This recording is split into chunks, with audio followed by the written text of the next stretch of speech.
Olá, pessoal! Estamos aqui para mais um dia do nosso Conexão Elo.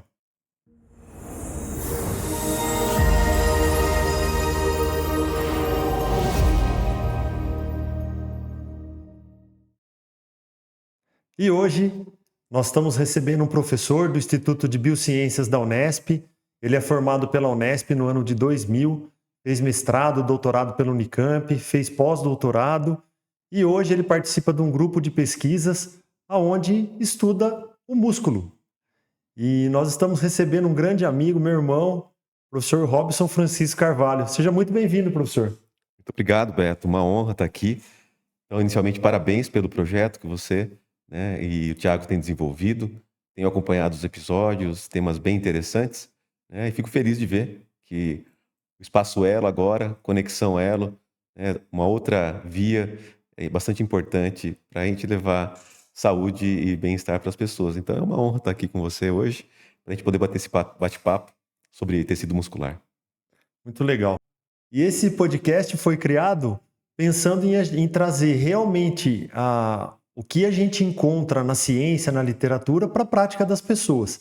E esse surgiu de um bate-papo nosso na academia, né, professor? É isso mesmo, Beto. Então, de novo, muito feliz de ver que esse projeto, saiu do papel e agora a gente tem essa oportunidade de estar conversando, agora aqui no podcast sobre ciência, e hoje sobre tecido muscular. Então, de novo, parabéns. É incrível a iniciativa de vocês. Robson, nós fizemos já alguns episódios, você tem acompanhado a gente.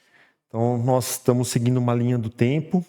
Nós falamos logo atrás sobre musculação, depois sarcopenia com o Dr. Davi, com a professora Paula. E hoje nós vamos falar de músculo. E eu acho muito legal que a gente está conseguindo fazer não só essa linha do tempo, realmente do que a gente pensa sobre o exercício, como a gente gostaria de fazer, mas vocês participam de grupos de pesquisa junto na Unesp, é isso?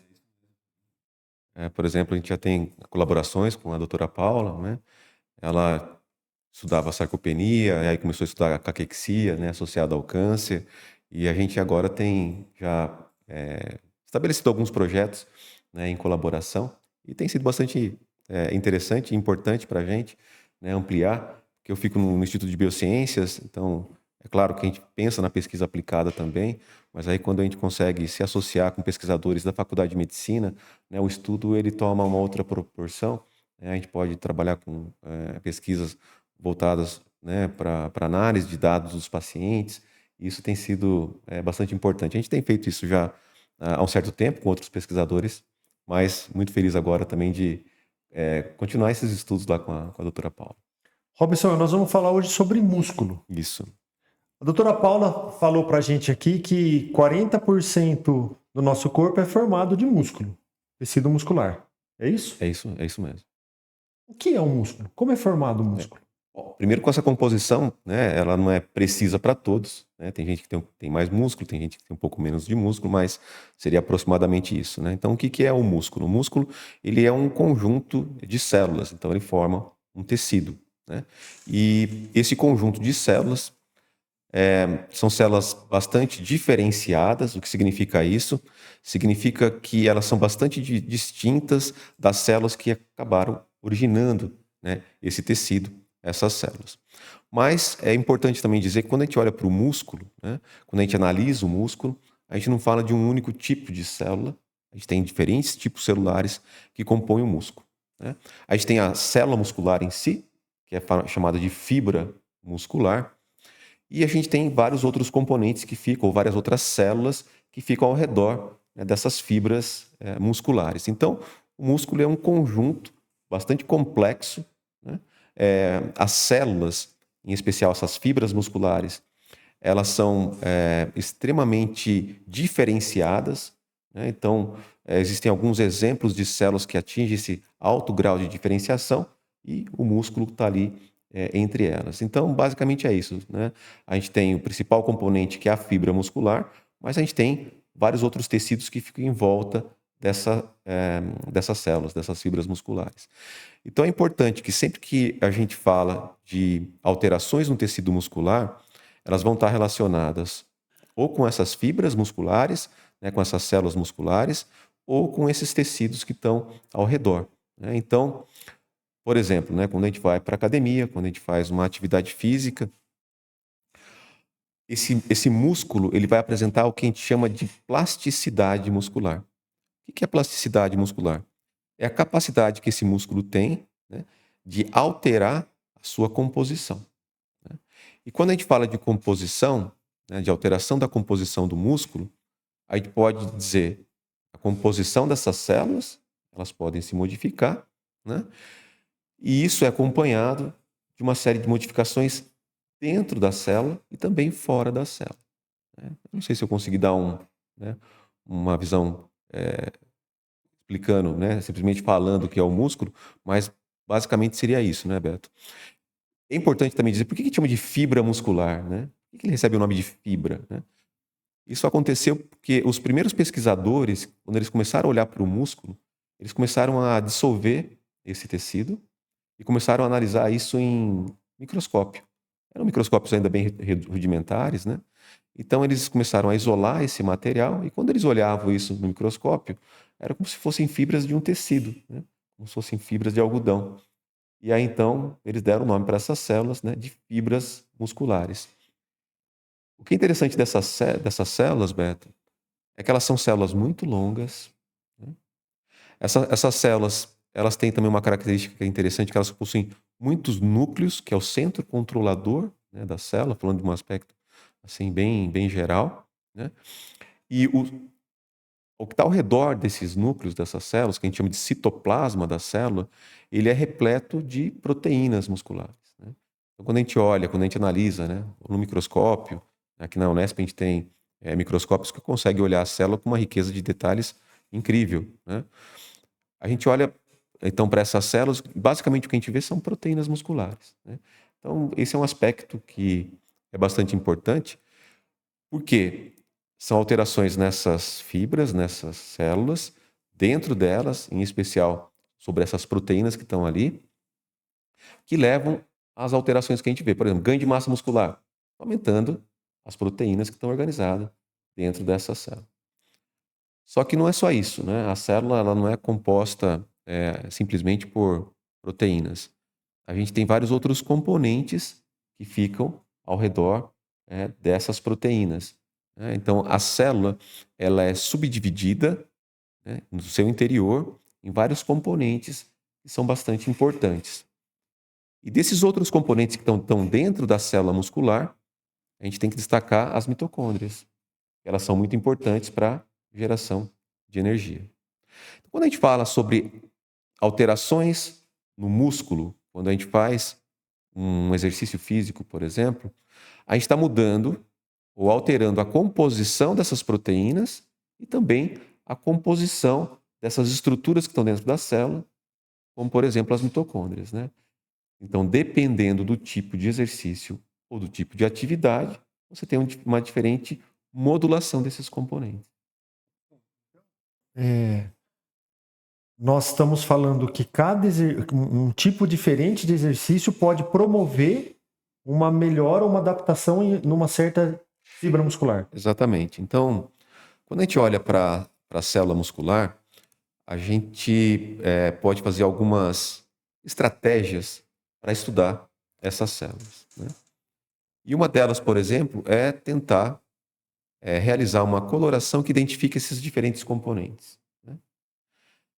E ao realizar, por exemplo, uma coloração que identifique esses diferentes componentes, a gente nota que, na verdade, quando a gente fala de fibra muscular, a gente não está falando de um único tipo de célula.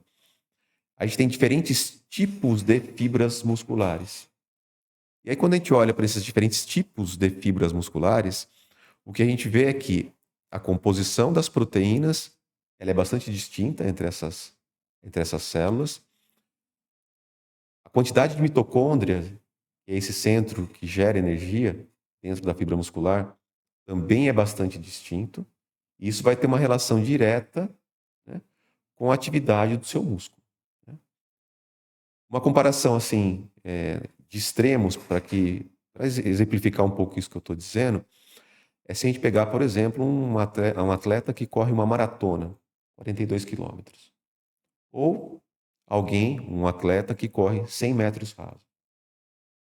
O fato de eles estarem treinando os seus músculos há muito tempo para essas atividades que são bem distintas, você vai levando a uma adaptação específica para os músculos desses atletas. Então a gente tem essa capacidade, como eu falei lá no início, né, essa plasticidade muscular. Então, embora a gente tenha diferentes tipos de células, a gente consegue alterar essa composição. Existe uma coloração que a gente faz para identificar esses tipos de células. E quando a gente olha para o microscópio, né, isso parece um tabuleiro de xadrez. Então, são células com características bem diferentes, né? Quando a gente olha para uma pessoa que corre 42 quilômetros, né, ela tem uma grande quantidade de mitocôndrias dentro das suas células. Quando a gente olha para uma pessoa que corre 100 metros rasos, né, ela não tem muita mitocôndria, mas se a gente olhar para a quantidade de proteínas dentro da célula, é uma proteína chamada miosina, faz a contração muscular, é a grande responsável pela contração muscular, e é uma contração bem rápida, é um movimento de explosão, né? Só que, pelo fato de você não ter uma grande quantidade de mitocôndrias, né, nessas pessoas que correm 100 metros rasos, rapidamente esse músculo ele entra em fadiga, né? Diferente daquela pessoa que corre 42 quilômetros, né, porque ela tem uma grande quantidade de mitocôndrias, ela tem um outro tipo de miosina, que também faz a contração, uma contração lenta, mas que ela consegue manter essa contração por um longo período de tempo, né? Então, resumindo isso, né, Beto? Cada músculo ele vai ter uma composição de células musculares, que é o que a gente chama de tipos de fibras musculares. Cada fibra muscular vai ter uma composição de miosinas, mas também de outras proteínas, que é bastante distinto. E quando a gente olha para a quantidade de mitocôndrias, ela também é diferente, né? Isso é fácil de perceber, inclusive no supermercado, Beto. Quando você vai no açougue para comprar carne, né, você olha o frango, por exemplo. A gente percebe que algumas regiões, né, do frango é mais avermelhado e outras regiões elas são mais esbranquiçadas. Isso tem uma relação com a composição dos tipos de fibras, porque os frangos, como a gente, eles têm músculos com características distintas, né? Então, aquele músculo mais vermelho, né, ele tem maior quantidade de sangue chegando nele, capilares, né? Ele tem maior quantidade, por exemplo, de mioglobina, que é uma proteína que ela vai capturar, né, o oxigênio, né? E aquele músculo que é mais branco, ele vai ter uma menor quantidade de capilar, né? Ele vai ter uma menor quantidade de mioglobina. Então, de um aspecto bem geral, para que a gente entenda isso. Se a gente for olhar para os nossos músculos, eles têm funções diferentes. Então faz sentido que a composição dessas células também seja diferente.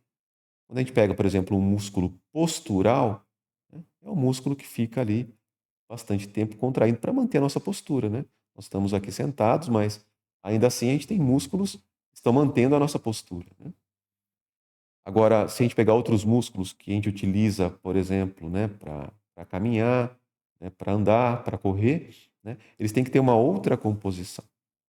Então, quando a gente fala em músculo, às vezes a gente pensa que músculo é uma entidade única com células musculares, né, específicas, ou um único tipo de célula muscular, mas na verdade não é assim, né? Então a gente tem o músculo formado por diferentes tipos de fibras musculares, diferentes tipos de células, né?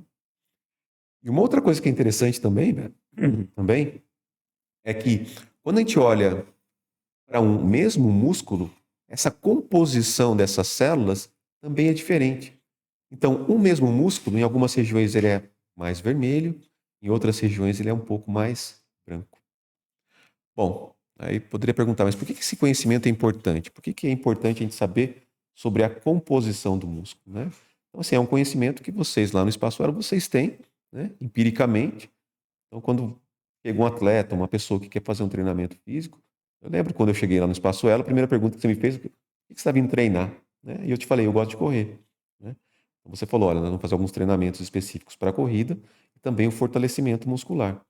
Então a gente está, na verdade, então, trabalhando com esses grupos musculares que têm composições diferentes, dando estímulos distintos que vão levar, né, a uma capacidade maior, no meu caso, da corrida, mas também com um suporte, como o Dr. Davi comentou no podcast dele aqui, da importância da manutenção da massa muscular, né? Então é isso, Beto. Então, assim, músculos, eles são lindos, né? Então, eu sou meio suspeito para falar de músculo, há bastante tempo estudando os músculos, né? Mas, assim, é lindo, né? Você vê a origem dessas células, né? Elas são originadas de células individuais, aí elas vão se fundindo, né, ao longo do nosso desenvolvimento, e aí geram essas células bem longas, né? E repletas de proteínas musculares. E um outro aspecto que eu acho muito bonito quando a gente olha para o músculo também é a organização dessas proteínas, a organização dessas estruturas dentro da célula, né, como por exemplo as mitocôndrias, né, mas enfim, existem outras regiões que são bastante importantes também, né, dentro da célula, mas é um padrão de organização incrível, é uma alta sofisticação, né, em termos de organização de dentro das células, né, que faz com que esse músculo consiga realizar a principal função dele, mas não é a única, que é a contração muscular, né? Então, por que que a gente tem essa grande quantidade de proteínas dentro do músculo? São principalmente proteínas que vão, primeiro, fazer o movimento, a contração, nada mais é diminuir o comprimento dessas células, né? E também manter toda essa estrutura altamente organizada para que essas proteínas consigam interagir e levar a esse movimento, né? E também a gente tem várias outras proteínas que regulam todo esse processo, né? Então são proteínas que a gente chama de proteínas regulatórias, né? Então, assim, se a gente começar a entrar no assunto, né? Nosso espaço aqui é curto, mas a gente teria assunto aí para falar muito tempo sobre o Ô, músculo. Robson, mas você sabe que isso que você falou dessa adaptação funcional da fibra muscular e do músculo, para nós é muito importante. Por quê? Uhum. A pessoa chega na academia e ela, no seu caso, quer correr, mas ela não quer dar o tempo necessário para criar essa adaptação funcional. Então, por exemplo, você chega lá, você não está correndo, você está correndo poucos quilômetros e você marca uma maratona para 3 meses. Então, tanto a sua musculatura quanto a sua capacidade cardiorrespiratória, enfim, não passou pelo processo necessário. E a gente sente muito isso também. Muita gente chega lá com a gente e o que ela quer não é o que ela precisa naquele momento. Então, ela quer correr, mas primeiro ela precisa fortalecer, depois ela precisa entrar num trabalho, às vezes, de perda muscular, que as pessoas às vezes vão com um intuito, mas também levando para a parte de estética, que a gente Sim, entende que é importante, mas que não pode ser o fator sim, principal, né? E então essa adaptação da musculatura proprioceptiva, que é a força que o ligamento tem que ter no equilíbrio muscular, né? Quando a gente fala de corrida, ela é unipodal, você põe um pé cada vez no chão, então tem um impacto. E respeitando esse processo de adaptação de fibra é onde a gente encontra o sucesso do é, resultado final, que pode sim, não necessariamente é corrida, pode ser um esporte de sim, lutas, ou pode sim. ser, né? Pegamos a corrida como um exemplo, né, Sim, Beto? Esse é um outro ponto interessante que você levantou, Beto, porque, como eu falei no início, né, o músculo ele não é formado simplesmente pelas fibras musculares. A gente tem vários outros componentes que estão ao redor dessa célula, dessa fibra muscular, e que são muito importantes para o músculo, né? Então, vou destacar alguns deles, por exemplo, né? Uma estrutura que fica em volta da fibra muscular, que é o chamado tecido conjuntivo, né? É ele que mantém, né, a estrutura do músculo e, ao mesmo tempo, faz conexões com outras estruturas, como, por exemplo, os tendões, né? Então, é importante também que a gente, com um exercício ou com uma atividade, isso acaba induzindo a uma organização, a um padrão de organização dessas estruturas, são as grandes responsáveis em transmitir, né, essa força que é gerada nas fibras e que leva à contração. Mas não é só isso, a gente tem vasos sanguíneos, né? Então, se você quer correr, você comentou aí 42 quilômetros, né?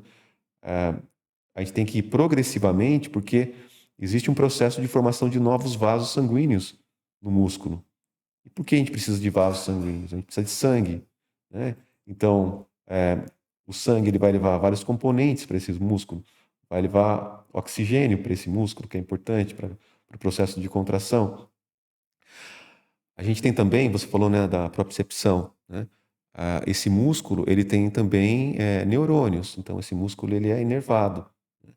E você consegue, né, modular isso, né? E quando você me convidou, né, Beto, para falar sobre músculo aqui no podcast, eu fiquei muito feliz, né? É um assunto que a gente sempre conversou bastante na academia, né? E acompanhando os episódios anteriores também, né? Eu queria até trazer um pouco do que a gente faz, né, aqui no nosso laboratório para para que vocês, para divulgar, né, a pesquisa que é desenvolvida na Unesp, que tem muito correlação com tudo isso que a gente está falando, né? Todas essas células que compõem, né, o músculo, elas realizam um processo que é de secreção, que é de eliminação, né, de algumas proteínas, que a gente chama de ligantes, né? E isso vai ter uma ação local no próprio músculo, como, por exemplo, induzindo alterações nesse tecido conjuntivo, induzindo alterações nos vasos sanguíneos, isso já foi comentado aqui também no podcast, em episódios anteriores, mas também ações sistêmicas, né? Já foi falado aqui também no episódio, mas então estou tentando fazer algumas conexões, né? E ao mesmo tempo, quando você faz um exercício, todos os nossos órgãos, eles se conversam entre si.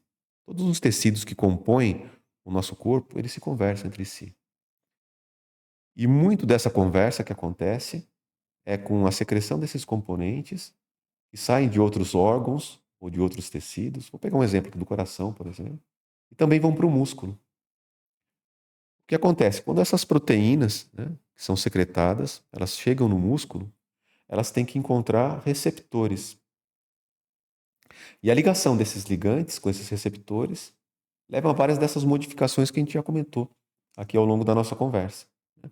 Então, pode levar ao desenvolvimento de vasos, pode alterar a formação de mitocôndrias, pode inclusive levar à síntese de proteínas, ou o contrário, né? Nós estudamos uma condição crônica que acontece, né, em pacientes com câncer, que é a caquexia associada ao câncer, onde o tumor ele acaba liberando várias dessas proteínas, desses ligantes, e a ligação, né, desses ligantes com os receptores do músculo leva à perda de massa muscular, que é muito importante para o paciente oncológico.